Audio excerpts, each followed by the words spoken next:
Assalamualaikum warahmatullahi wabarakatuh. Alhamdulillah, assalatu wassalamu ala rasulillah Sayyidina wa maulana Muhammad ibn Abdillah. Asyhadu an la ilaha illallah wahdahu la syarika lah, asyhadu anna Muhammadan abduhu wa rasuluh la nabiyya ba'dah.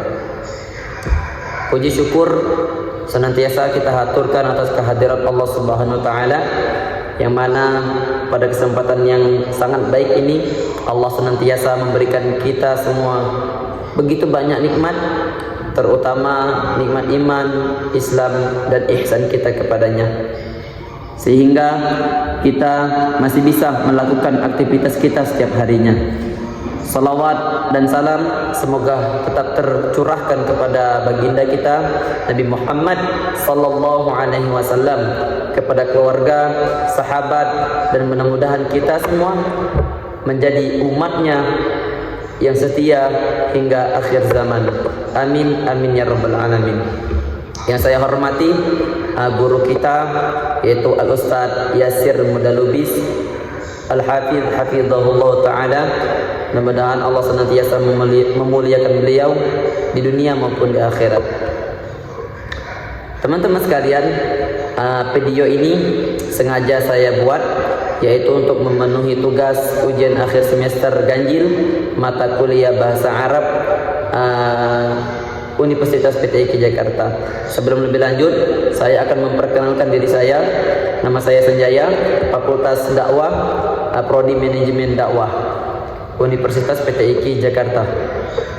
Baik teman-teman sekalian, di sini saya akan membahas salah satu materi tentang bahasa Arab, yaitu yang berjudul isim domir.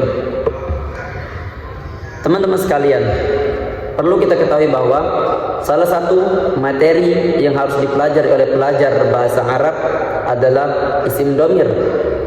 Domir dalam istilah bahasa Indonesia bermakna kata ganti. Penggunaan isim domir atau kata ganti dalam bahasa Arab ini sering sekali digunakan teman-teman, terutama apabila terdapat dalam kalimat-kalimat yang berbentuk fiil. Misalkan ada sebuah jumlah yang berbunyi ana nazartuka, yang artinya saya telah melihat kamu laki-laki, atau dalam jumlah lain ana nazartuhu, saya telah melihat dia laki-laki. Nah teman-teman sekalian, dari dua jumlah ini memiliki perbedaan di akhir katanya. Memiliki perbedaan di akhir katanya, akan tetapi juga memiliki perbedaan makna karena bedanya domir yang digunakan. Nah, bagaimana teman-teman? Sudah mulai tertarik bukan untuk kita bahas? Oke, untuk lebih jelasnya langsung saja kita akan membahas tentang isim domir secara luas.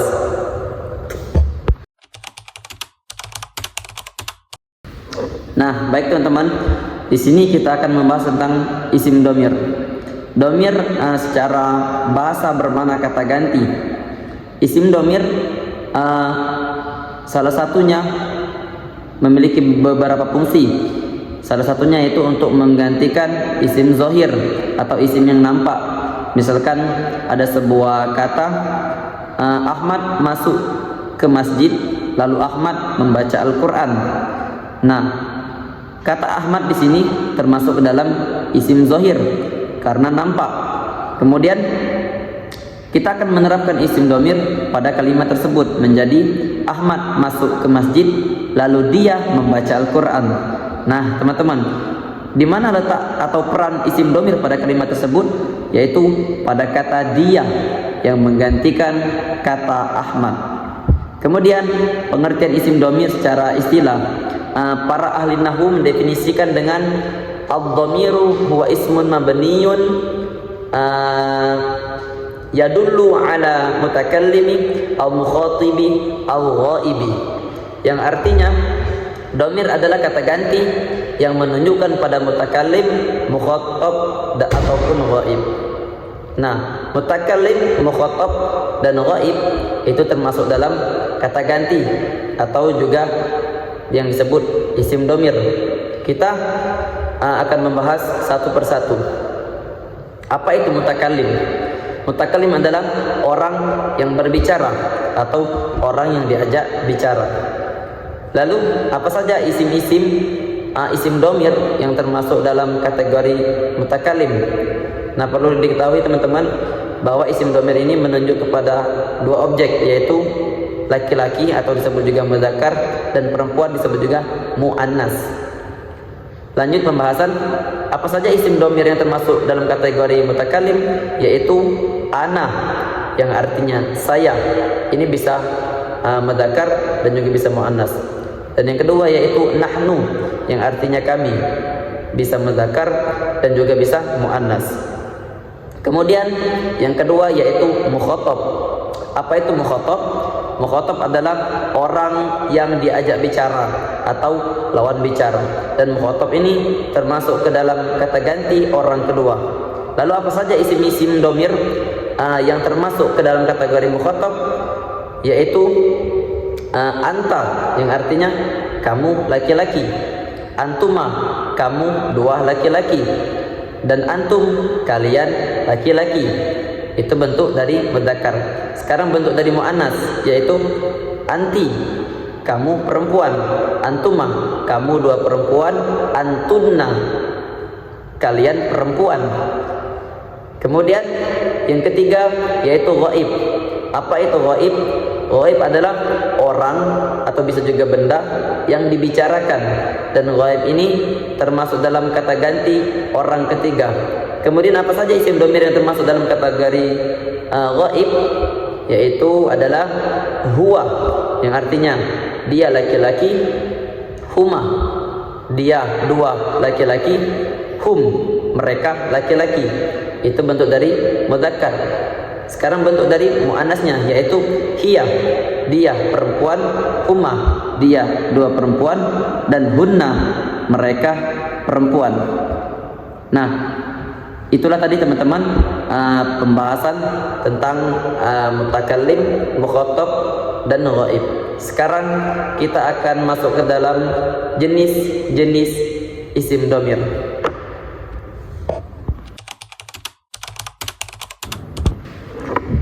Nah, teman-teman sekalian, kita akan masuk dalam jenis-jenis pembahasan jenis-jenis isim dhamir. Perlu kita ketahui, isim dhamir itu secara umum terbagi menjadi dua, teman-teman.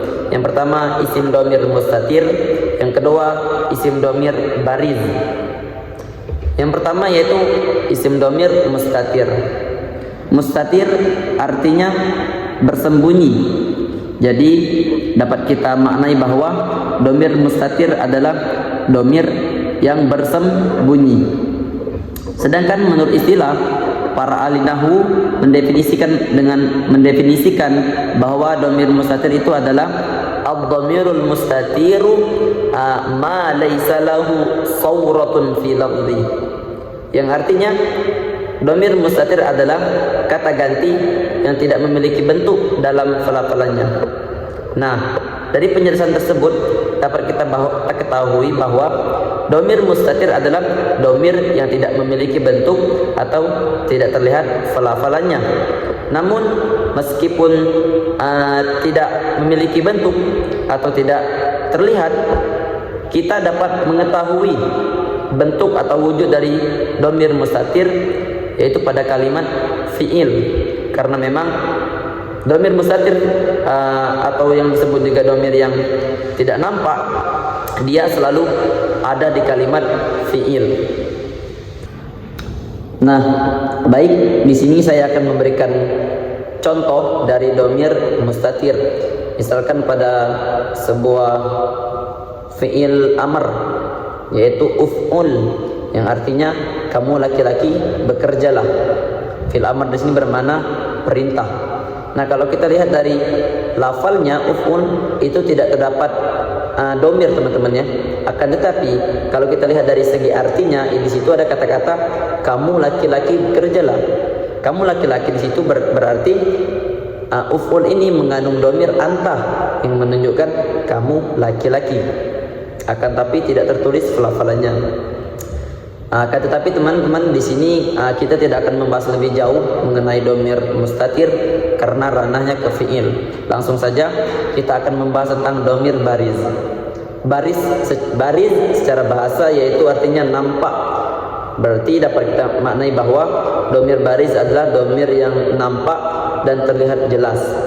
Sedangkan menurut istilah, para ahli nahwu mendefinisikan dengan ad-dhamirul barizu ma lahu sawratun fi lafzi.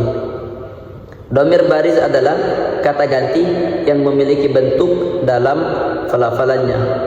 Nah, teman-teman sekalian, di sini saya akan menjelaskan bahwa domir bariz itu terbagi menjadi dua, yaitu domir munfasil dan domir muttasil. Yang pertama yaitu domir munfasil. Apa itu domir munfasil? Domir munfasil adalah domir yang nampak dan kata ganti yang nampak dan penulisannya terpisah, atau dapat kita artikan domir munfasil adalah domir yang terpisah. Nah, apa saja yang termasuk dalam domir munfasil? Isim-isim yang termasuk dalam domir munfasil yaitu seperti yang telah saya jelaskan sebelumnya, yang berbentuk ghaib yaitu huwa huma hum hiya huma hunna, dan berbentuk mukhatab anta antuma antum anti antuma antunna, serta yang termasuk mutakallim ana nahnu. Kemudian itu merupakan bentuk dari domir munfasil rofa, ya teman-teman. Jadi tadi domir munfasil terbagi menjadi dua, domir munfasil rofa, domir munfasil nasab. Yang saya sebutkan barusan adalah domir munfasil rofa, huwa huma hum hiya huma hunna anta antuma antum anti antuma antunna ana nahnu. Kemudian yang kedua yaitu domir munfasil nasab. Domir munfasil nasab, apa saja isim-isim yang termasuk dalam domir munfasil nasab? Yaitu iyahu, iyahuma, iyahum, iyaha, iyahuma, iyahunna, iyaka, iyakuma, iyakum, iyaki, iyakuma, iyakunna, iyaya, iyana. Kemudian yang kedua, yang pertama tadi domir munfasil, sekarang yang keduanya adalah domir muttasil. Apa itu domir muttasil? Domir muttasil adalah kata ganti yang nampak dan akan tetapi penulisannya terpisah. Apa saja isim-isim yang termasuk dalam domir muttasil atau kata ganti yang termasuk dalam domir muttasil? Yaitu huhuma hum, hahuma hunna, kakuma kum, kikuma kunna, ya sukun na. Nah, teman-teman sekalian, itulah tadi penjelasan mengenai isim domir, mulai dari pengertian dan jenis-jenisnya. Tapi rasanya tidak lengkap jikalau kita tidak berikan contoh, teman-teman ya. Baik teman-teman, sekarang kita akan masuk ke contoh.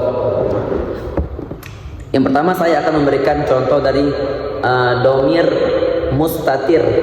Misalkan ada sebuah kata zahaba ilal madrasati, zahaba ilal madrasati, zahaba ilal madrasati. Apa artinya? Telah pergi dia laki-laki ke sekolah. Nah, di sini teman-teman kita akan menentukan domir mustatir. Apa tadi yang artinya domir yang tidak nampak. Dan memang dari kalimat ini zahaba ilal madrasati tidak terdapat sebuah domir. Akan tetapi kalau kita ingat lagi dari penjelasan tadi bahwa domir mustatir itu selalu nempel pada fi'il. Nah, dari kalimat ini mana yang berbentuk fi'il? Yaitu zahaba. Kalau kita lihat dari pelafalannya memang tidak ada domir. Akan tetapi kalau kita lihat dari segi artinya, zahaba itu adalah dia laki-laki telah pergi. Berarti zahaba ini mengandung domir huwa, yang artinya dia laki-laki. Begitu teman-teman. Kemudian saya akan memberikan juga contoh tentang domir baris. Domir baris. Misalkan di sini ada sebuah kata anta talibun.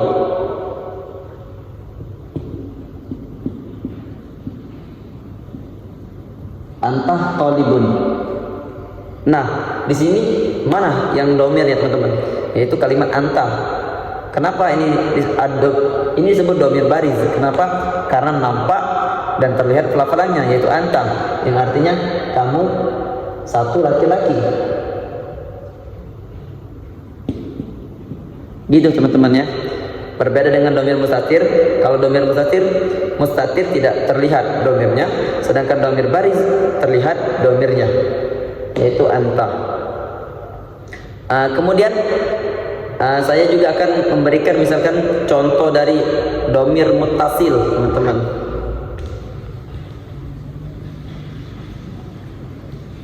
Perlu kita ketahui tadi bahwa apa saja domir muttasil, yaitu uhumahum, hahumahunna, kakumakum, kikumakunna, ya'sukunna, ya'sukunna. Misalkan kita akan memakai domir muttasil na, maka misalnya kita buna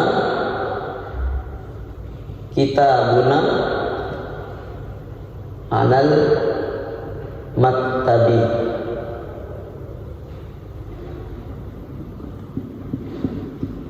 Kita buna alal maktabi.